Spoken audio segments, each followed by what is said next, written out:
할렐루야 샬롬 하고 우리 인사합니다. 할렐루야 샬롬 샬롬 샬롬 샬롬 샬롬. 하나님 사랑합니다. 여러분 주 안에서 사랑합니다. 오늘 사도행전 18장 1절에서 11절까지 말씀이죠. 뭐라고 얘기해요? 예수는 그리스도라 증언하는 그러한 내용이죠. 쭉 저희가 함께 읽어봤는데 다시 한번 보죠. 그 후에 바울이 아덴을 떠나 고린도에 이르러 아굴라라는 본도에서 난 유대인 한 사람을 만나니 클라우디오가 모든 유대인을 명하여 로마에서 떠나라 한 거로 그가 그 안에 브리스길라와 함께 이달리아로부터 세고 온지라 바울이 그들에게 가매. 이렇게 해서 바울과 아굴라와 브리스길라가 만나는 역사가 이루어지죠. 3절에 생업이 같음으로 함께 살며 이르라니 생업은 장막 만드는 지금으로 말하면 건축가 그죠? 4절에 안식일마다 바울이 회당에서 강론하고 있던가 헬라인을 권면하니라. 안식일마다 지금으로 보면 주일이죠. 회당에서 강론하고 유대인과 헬라인을 권면하니라. 실라와 디모데가 마게도냐로부터 내려오매 바울이 하나님의 말씀에 붙잡혀 유대인들에게 예수는 그리스도라 밝히 증언했다라고 나오죠. 밝히 증언했다. 오늘 제목이기도 합니다. Testifying to the Jew that Jesus was the Christ. 이렇게 말씀하고 있어요.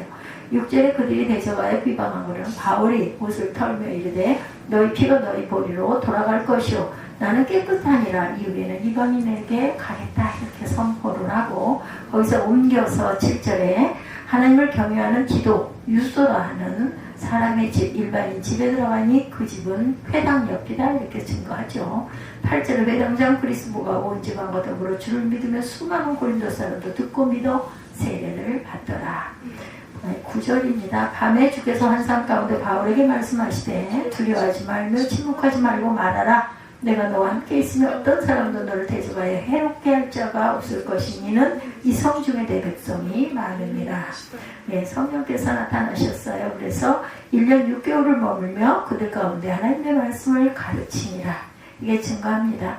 이 말씀 1절에서 11절까지 제가 쭉 읽으면서 느낀 것은 공통점이 있어요. 한 번도 계획을 해서 미리 계획해서 한 것이 없다. 두 번째는 가는 데마다 고난과 어려움은 늘 있었다. 예기치 않은 일들이 계속 일어나고 대적들이 일어나죠.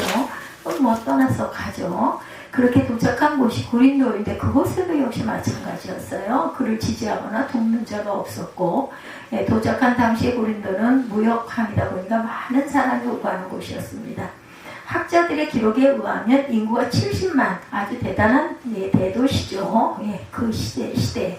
그러다 보니까 돈이 잘 돌았겠죠. 유통이 잘 됐겠죠. 부자였고 돈이 많으면 뭐 하게 되는지 아세요? 결국은 타락의 길로 가기가 쉽죠. 돈이 많다 보면. 심지어는 무슨 말이 붙었어요? 코린타인 하면 음란의 상징으로 불리던 그런 그 도시였다. 이렇게 얘기하고 있어. 코린티안. 그러다 보니까 이 도시적 색깔이 교만했죠. 또한 타락 그리고 교만. 하나님이 하필 이런 도시에 사도 바울을 왜 떠밀어 넣으셨을까요? 이유가 있었겠죠. 그들을 하나님의 나라로 돌아오게 하라는 거죠. 바울 본인의 입장에서 이해가 안 되었을 건데 10절에 내가 너와 함께 있음에 어떤 사람도 너를 대적하여 해롭게 할 자 없을 것이다 라고 말씀을 하시죠. 이는 이 성 중에 내 백성이 많을 것이다. 가서 전도하고 증거하면 내 백성이 되는 자들이 많을 것이라는 뜻이에요. 원래가 그렇게 백성이 많다라는 게 아니고 내 백성이 많다는 말을 나의 택한 백성들이 많다라는 뜻을 갖고 있습니다. 지금 그리스도를 믿는 사람이 많다는 말이 아니고 앞으로 이 복음을 듣고 크리스천들이 될 것이다. 구원하는 영혼들이 많은 밭이다라는 거죠. 믿음의 사람이 부딪히는 고난 가운데 반드시 바라봐야 하는 것이 바로 이것이다. 하나님의 섭리를 바라볼 줄 알아야 한다라는 거죠. 2절에 아굴라라는 본도에 사는 유대인 한 사람을 만나니 클라우디오가 모든 유대인들을 명하여 로마에서 떠나라 한 거로 그가 안에 브리스길라와 함께 이달리아로부터 새로 온지라 바울이 그들에게 감에 만나진 거죠.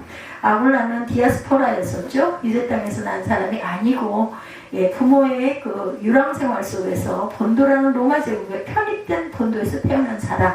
그러니까 그의 일생 자체가 부모도 고난의 역사 속에 고향 땅에 살지 못하고 떠밀린 세월을 삶을 살았겠지만 태어난 자녀의 삶도 상당히 고단했을 것. 그런데 이 사람이 누구와 결혼을 했나 하면 2절 하반절에 브리스길라라는 이름은 로마 상류층 집안의 딸이었다라는 거예요. 귀족 혈통이었다. 로마 상류층 집안의 그 딸과 고단한 인생을 살았던 아굴라가 결혼을 하게 된 거예요. 근데 이 부부가 아주 신실한 그리스찬이 되죠. 클라우디오가 모든 유대인을 명하여 로마에서 떠나라 함으로 그렇게 되었어요. 떠나라는 명령에는 두 가지 배경이 있는데, 클라우디오 황제의 재임 시기가 AD 41년에서 45년, 예수님이 십자가에 죽고 부활하신 그지 얼마 안 된 직후에 재임한 황제라는 뜻을 갖고 있습니다. 근데 그 당시 무슨 소문, 유대 땅에 크리스토스라는 사람이 있었다, 죽었다가 부활했대라는 소문이 유대인들에 의해서 로마 땅에 사는 유대인 그리스도인들에게 전파가 되어 이것이 굉장한 이슈가 되었겠죠. 대단했겠죠. 그래서 또 이 소문에 반대하는 그룹이 당연히 생겼겠죠. 아니야, 그럴 수가 있어. 어떻게 그럴 수가 있어. 그것은 예수쟁이들이 만들어낸 말이야, 이단이야, 이런 얘기예요. 그 제자들이 너무 흥분한 나머지 신화화 시킨 거야.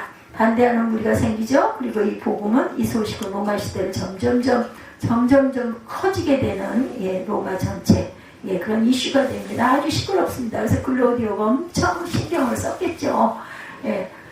스토니우스라는 학자의 기록에 의하면요, 유대인들이 그리스도의 선동을 받아 계속 소동을 일으키므로 그들은 로마에서 자취를 감추게 됩니다. 이 당시 로마에서 황제에게 예외법이 하나 있었는데, 로마의 황제는 이 모든 법률로부터 자유하다. 법률로부터 자유한 존재, 사람일까요? 신일까요? 신이죠, 신. 그래서 일어나기 시작한 운동이 황제 숭배 사상이 일어납니다.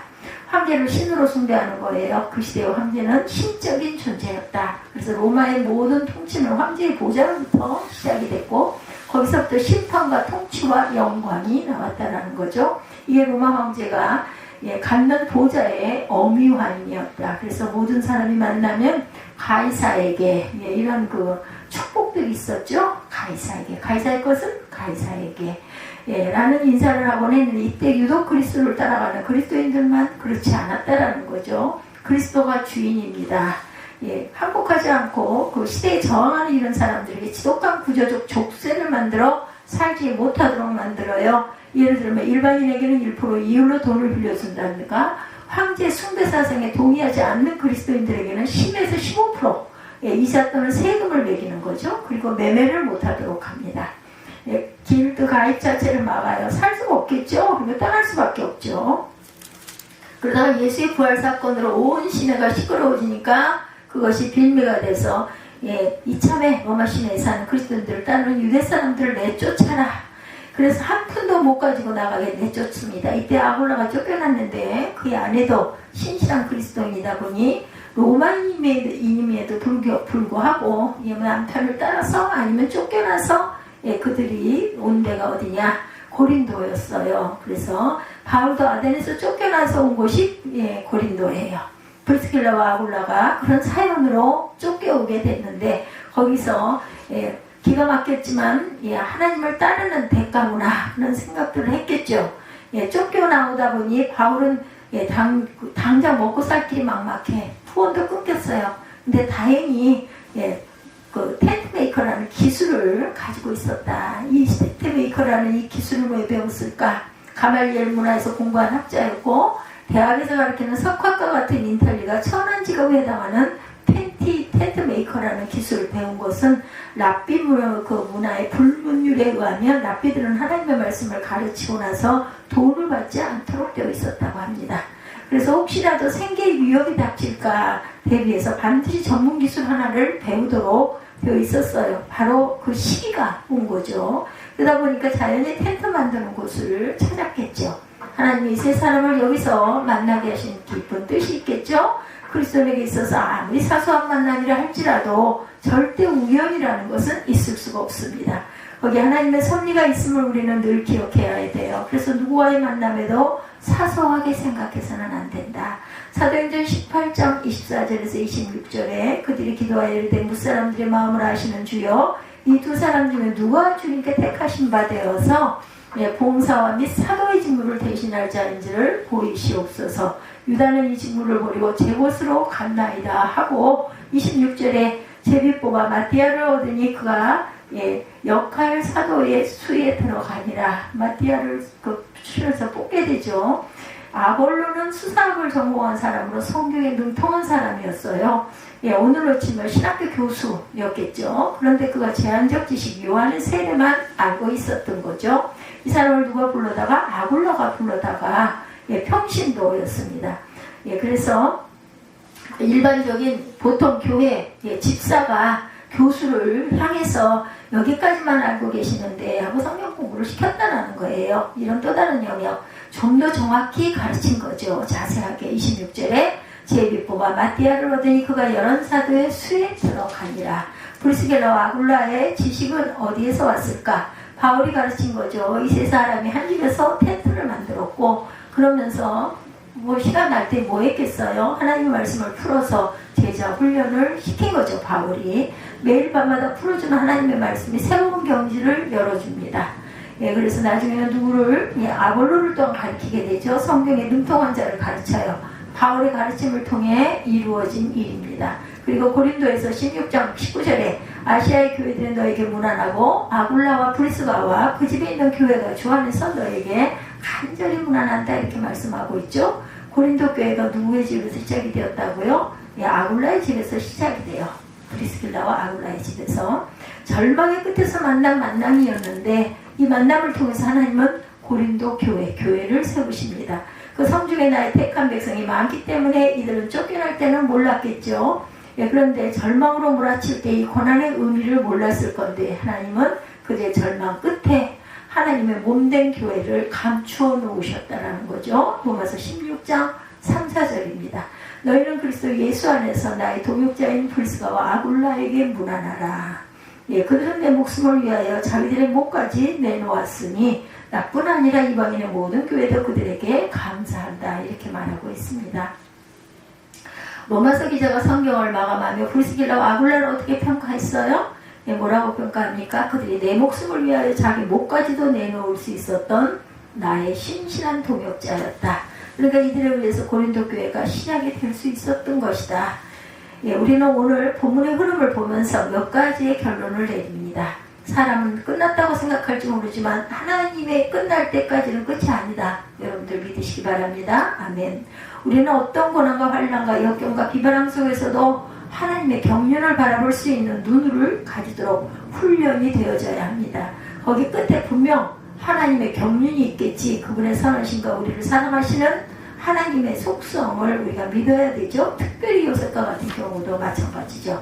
젊은 날 역경 대단했겠죠. 그 역경이 그의 인생이 구렁텅이로 빠질 때마다 이해할 수가 없었겠죠. 도대체 나는 왜 이런 시련을 겪어야 되나.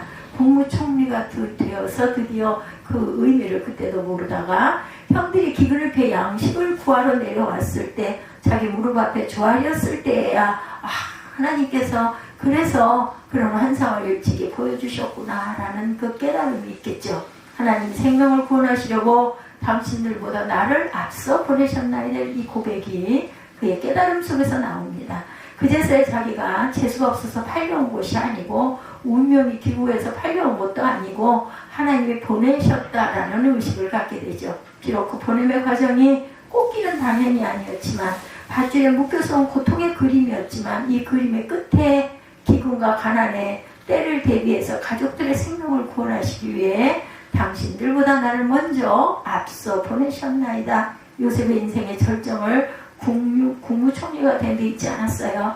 그 하나님의 그림이 펼쳐진 순간 시작인 거죠. 더 이상 아기 울음 때문에 아기 모세를 키울 수 없는 상황, 울음이 담장을 넘어 새어나가면 바로의 명령에 살해되도록 되어 있었기 때문에 어머니는 결단을 하고 갈대바구니를 만들어서 모세를 나인강 물에 떠나보냅니다. 젊을 때는 자기 인생의 계획이 많고 이것저것 또 하고 싶은 일들이 굉장히 많죠. 그런데 나이 먹어가면서 사회의 벽 앞에 부딪히고 자신의 한계에 부딪히게 되면 부딪힐수록 자신의 꿈은 부서지고 꺾여갑니다. 그러면서 뭘 배워요? 하나님께 순종하는 길이 복된 길임을 배우게 되는 거죠. 그때부터 내 꿈이 하나님의 꿈이 격렬하게 충돌하게 됩니다. 그러면서 어려움 속에서 하나님의 경륜적 시각으로 눈을 열어가는 연습을 하게 되고, 그리고 정말 때로는 내 손을 떠난 일들이 너무너무 많아요. 안 되는 게 너무 많아. 의도하지 아니한 일이 벌어지고 예상치 못한 일들이 벌어지고, 그래서 전도서 기자가 인생이 뭐라 그래요? 허무하고 헛되고 헛되니 모든 것이 헛되다, 이런 고백을 말년에 하게 되죠. 그래서 솔로몬의 정의의 인생. 그렇다면 오늘 이 말씀을 통해서 제일 집중해야 될 것은 무엇일까? 내가 어떤 환경을 맡고 있는가? 아니라 내가 어떤 상황 속에서 하나님의 경륜을 바라보는 눈을 가지고 있는가? 그 눈을 열고 있는가? 이것이 중요하다. 이 명제 앞에 다시 한번 여러분들의 온 인생을 주님 앞에 올려드리고 하나님의 이끌림 앞에 붙들려서 새날을 열 수 있는 은혜의 축복이 되시기를 주님의 이름으로 축복합니다. 주가 보이신 생명의 길, 이 찬양 여러분들 아시죠? 여기가 마지막이다 하지만 그렇지 않다. 우리의 마음을 답답하게 하는 것들, 여러분들을 붙들고 늘어지는 것도, 이 모든 것들을 다시 한번 하는 경륜적 시각의 눈을 열어서 믿음의 눈으로 바라보게 하여 주옵소서 하고 우리 기도하십시다. 하나님의 생각은 우리의 생각과 달라서 반드시 그 끝에 하나님의 선이 감추어져 있다는 것, 하나님을 사랑하는 자, 곧 그 뜻대로 부르심을 입은 자들에게는 모든 것이 합력하여 선을 이루게 되는 줄 믿습니다. 우리 함께 주님 앞에 찬양하시고 결단하시고 기도하시는 축복이 임할 수 있기를 주님 앞에 축복합니다.